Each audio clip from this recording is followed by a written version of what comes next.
Hello, everyone. My name is Abby Trout. I'm the CLA Career Services Curriculum Coordinator, and I'm very excited to have our employer partner, Kelli, with us today. Kelli, if you would, to get us started, introduce yourself, your role, and the organization that you work for. Absolutely. Thank you again for having me. My name is Kelli Uhlman. I currently work for Wells Fargo in Human Resources and Talent Acquisition as a recruiting consultant.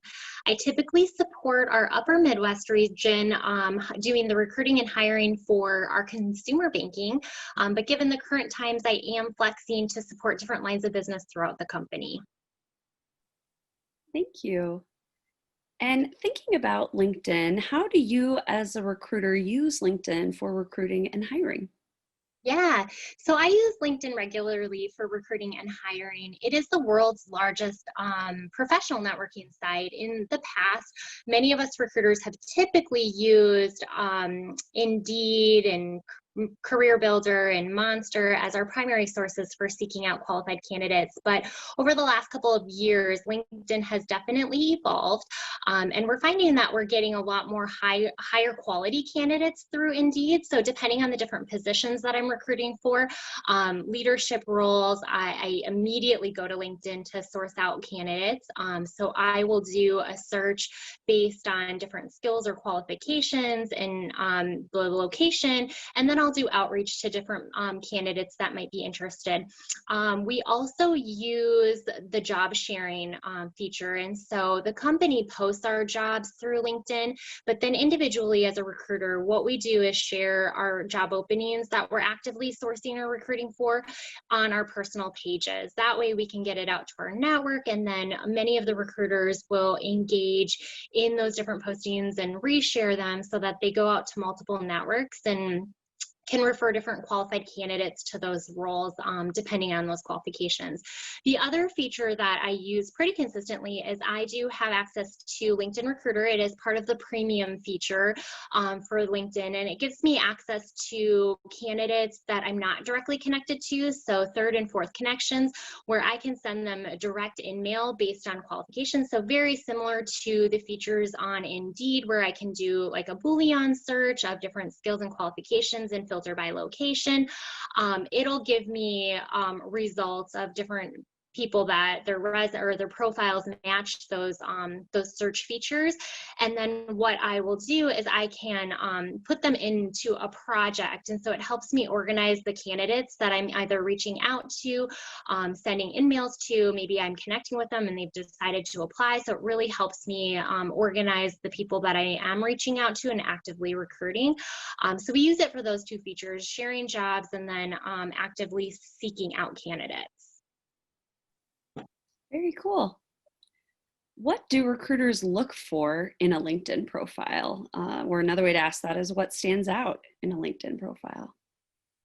Yeah, great question. I think that every recruiter has different needs and they will look at profiles a little bit differently, but I will say that it is very much like a virtual resume. And so I think that there's a few commonalities that many recruiters will look for when it comes to the profile. First and foremost, not to say that your visual appearance is a factor in whether or not we're going to hire you or reach out to you, but it does give us an indication of professionalism. And so I think that's one thing that most recruiters do look for is a business professional headshot in their picture. So nothing that's not appropriate, where you're at a party or something like that, where you have other people in your profile. So business professional headshot is most effective. And then I would say there's two other areas that we do typically look at. And the first one is going to be the about or the summary section. And that is very similar to a career objective, gives us a little bit of an idea of who that person is. Many people will put some of their interests in there or what they're actively seeking or what their goals are.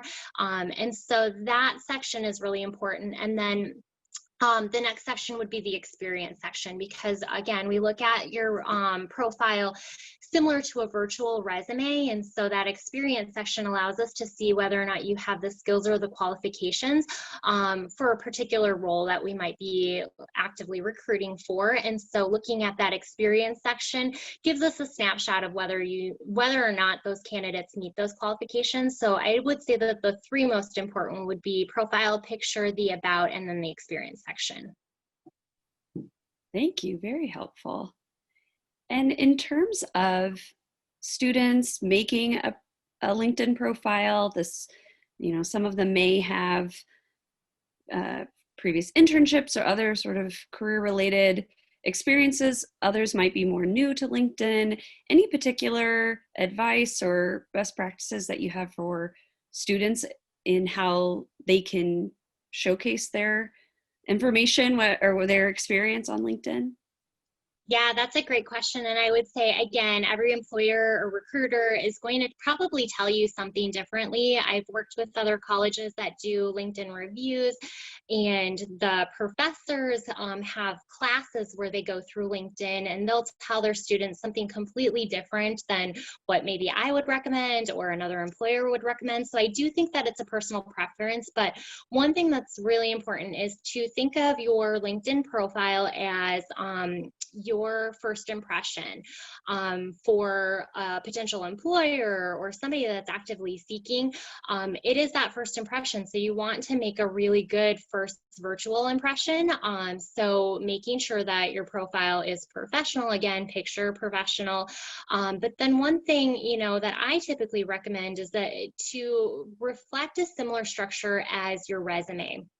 And whether that's right or wrong, I don't know, because every employer is different, but I think it's super helpful because it gives you a snapshot of what skills and qualifications that person might have. It tells us a little bit about them. And so I do always recommend to make sure that you have very specific skills and qualifications, that you're conveying your transferable skills in your resume or in your profile. So using key searchable words is really important, because as a recruiter, like I said, we do Boolean searches in LinkedIn. What a Boolean search is we'll take key qualifications or skills. So it might be customer service, management, leadership, and we put all of those words into the search field and do a filter, and then results will pop up with people that have those different words in their profile somewhere. And so the more likely or more visible that you're going to be in one of those searches if you do match those skills and qualifications. And so making sure that you really have those searchable words either in your about section or your experiences section, it's going to make you more visible to recruiters and pop up on higher up on the search feed. So I think that's really important, and really making sure that you're looking at those skills and qualifications and not getting too wordy. I think that's one thing that I find often in people's profiles, as they'll do paragraph structures. And again, we're not spending a ton of time looking at profiles. We're skimming through it really quickly. The rule of thumb, with a resume, oftentimes you'll say that most people look at a resume for maybe 30 seconds. Very similar with a LinkedIn profile. We're going to skim through it just to see the skills and qualifications and the experience. And so really being specific and efficient and effective in how you convey those transferable skills. And oftentimes, like I said, I think it's helpful to mirror the structure of your resume, because you're having, most people have short and to the point skills and qualifications listed in their bullet points. And so I think that's super helpful. Yeah, the importance of keywords. So thank you for that. Kelli, how did your liberal arts education prepare you for working in the business career field? Yeah, that's a great question. So when I graduated, I really didn't have an idea what I wanted to do. So I graduated with a major in communication studies, and then I did minors in Spanish studies and business management. But I had a lot of different interests, and I really didn't know what I wanted to do, which is why liberal arts was a great fit for me, is because I think that it helped me become more well-rounded. I took a lot of different courses, I had exposure to different areas, and it really gave me, the necessary skills, because I think the one thing that I really learned from my liberal arts education is communication. Well, obviously I majored in communication studies, but I took a lot of different communication classes, and even in my business classes, or, if I had to take science or math, you have to communicate. And so I found that that is the number one skill that I've learned over time that's really helped me be effective. It doesn't really matter what my education was.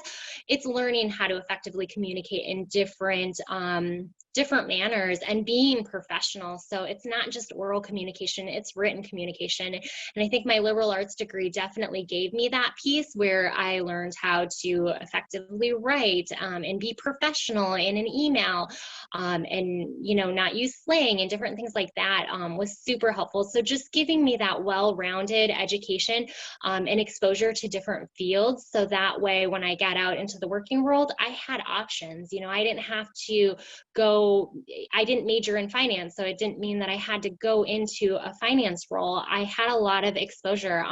Obviously I didn't do finance or math or anything like that, but I work for a banking company. And so I didn't expect myself to be in this role, but I definitely think that the education that I got gave me that well-rounded experience. Wonderful. Thank you so much. Kelli, are you open to students contacting you? And if so, how should they reach out to you? Absolutely. I am accessible via email or LinkedIn. A little bit easier to contact through email just because I have that up and active and responding throughout the day. And so I probably will be more quick to respond via email, but also LinkedIn. Mhm. Great, thank you. And does your organization currently have opportunities available, whether that's entry level, full time, or internship or otherwise? Yeah, we do have opportunities throughout the company. I can't speak to all of them. I know that our home lending line of business is actively seeking for some entry level roles. We are hiring for underwriters and processors. So that's kind of where the peak is right now, is within our mortgage industry. Many of our banking roles have paused. So our retail branches, we aren't hiring as many, but we are still hiring. We do still have openings. And then our internship programs, they are still out there. And so I know that we have resources. And if you're interested in learning about those internship opportunities and the different programs that we do have available for through university programs, you can definitely reach out. I have a lot of resources. They update the timeline so that we know when the job openings will be out there and active for people to apply to. But as of right now, they're still hiring for 2021. Excellent, thank you. Yeah. And lastly, any further general words of advice or encouragement for students this fall? Yes, I think that my biggest piece of advice for students is this fall would be to really focus on the positive. I think that our current environment can really take you to a negative place. I've been there, and many of my team members that I work with, we struggle on a day-to-day basis to keep the positivity, just because it's uncertain. We don't know what's going to happen. We don't know, if there's a pause on hiring. We don't know if that means that our jobs are safe. But really having a positive outlook on everything, I think it helps you just be in a better mindset. You can't control the environment. You can't control what's going on, but you can control what you do, and you can make the decision to be optimistic and approach things with a positive outlook rather than looking at them negatively or getting frustrated because of how this academic school year might look. I know that it looks different, but you have to remember that everyone is going through the same thing. And so there's people to lean on, lean on your friends and your family for support as you navigate these waters. And choosing to be positive and really taking advantage of whatever opportunities are available. So I think that many colleges and universities right now, and many companies, they're just shifting to a different mindset and really shifting how they do things to more of a virtual environment. And so just because we're in a virtual environment, it doesn't mean that those opportunities aren't available. And so I think that more now than ever before, students have the opportunity to reach out and make connections to employers or different people through LinkedIn, or just networking is a really important piece where you can reach out and say, can I do a mock interview? Can we do an informational interview? So taking that opportunity to improve your social media presence and work on your resume, reach out to recruiters. We are more than happy to help with resume review or do a mock interview. And I think because most of us are virtual right now, and we're all working remotely, I definitely feel that I have more flexibility in my schedule to be able to help students out more than I maybe would have if we were face to face, because you have to plan for commuting to campus and whatnot. And although we all prefer the face to face, I think this just gives me more of an opportunity to connect with more people. So just know that there's opportunities out there and take advantage of that. Well said. Thank you so much, Kelli, for being here with us today. We appreciate it. You're welcome. Thank you so much for having me.